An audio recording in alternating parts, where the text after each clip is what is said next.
नमस्कार, quick news India में आपका स्वागत है। मैं अशोक कुमार एक बार फिर हाजिर हूं राजनीतिक खबर के साथ। इसमें चर्चा करने वाले हैं कि आखिर हंगामे के बीच क्या कुछ ऐसा हुआ जिसकी वजह से उपराष्ट्रपति के आंखों में आंसू आ गए। आइए पूरी जानकारी से आपको रूबरू करा देते हैं। दरअसल संसद के हंगामेदार मॉनसून सत्र के बीच राज्यसभा अध्यक्ष वेंकैया नायडू बुधवार को भावुक हो गए। उन्होंने सदन में विपक्ष के बर्ताव की निंदा की। साथ ही उन्होंने कहा कि संसद में जो हुआ उससे मैं बेहद दुखी हूँ। कल जब कुछ सदस्य टेबल पर आए तो सदन की गरिमा को काफी चोट पहुंची और मैं इस वजह से पूरी रात नहीं सो पाया।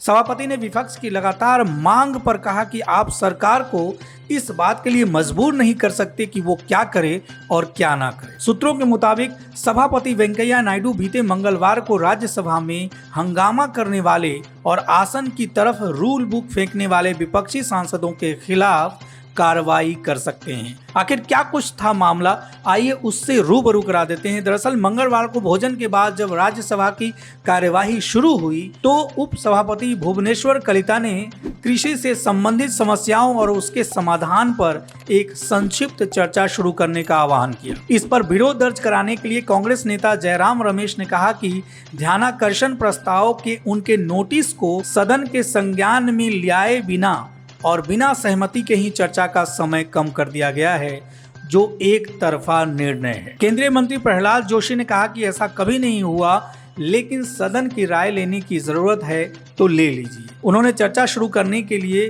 भाजपा के विजय पाल सिंह तोमर को आमंत्रित किया। इस दौरान विपक्ष ने नारेबाजी शुरू की, जबकि तोमर इस नारेबाजी के बीच भी अपनी बात रखते रहे और उन्होंने कहा कि किसानों की इस हालत के लिए कांग्रेस जिम्मेदार है। बाद में बीजेपी नेता प्रसन्ना आचार्य ने भी हंगामे के बीच अपनी बात रखी।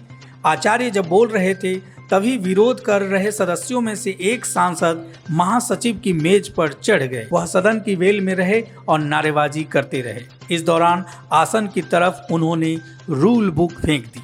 दोस्तों, सरकार चाहे किसी की भी हो, विरोध करना बेहद जरूरी है, लेकिन विरोध का जो तरीका विरोधी पार्टी यानी विपक्षी पार्टी अपनाती है, शायद वो तरीका कहीं भी सही नहीं। हमारे लोकतंत्र में इसकी इजाज़त नहीं दी गई है। राजनीति बेहद गंदा खेल होता जा रहा है। क्या पढ़े लिखे लोग इस तरह के हो गए हैं?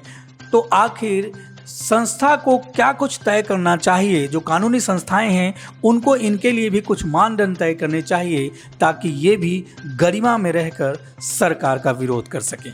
इस बीच ना तो किसी राजनीतिक पार्टी का नुकसान हो रहा है और ना ही सरकार में रहने वाले लोगों का।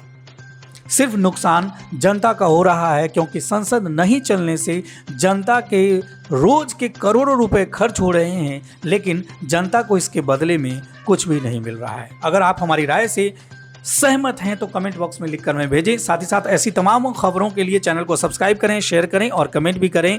अगर हमारे द्वारा दी गई जानकारी पसंद आई हो तो वीडियो को लाइक जरूर करें। राजनीतिक खबर में अभी के लिए इतना ही। एक बार नई खबर के साथ फिर हाजिर होऊंगा। तब तक के लिए आपका बहुत बहुत धन्यवाद। जय हिंद, जय भारत।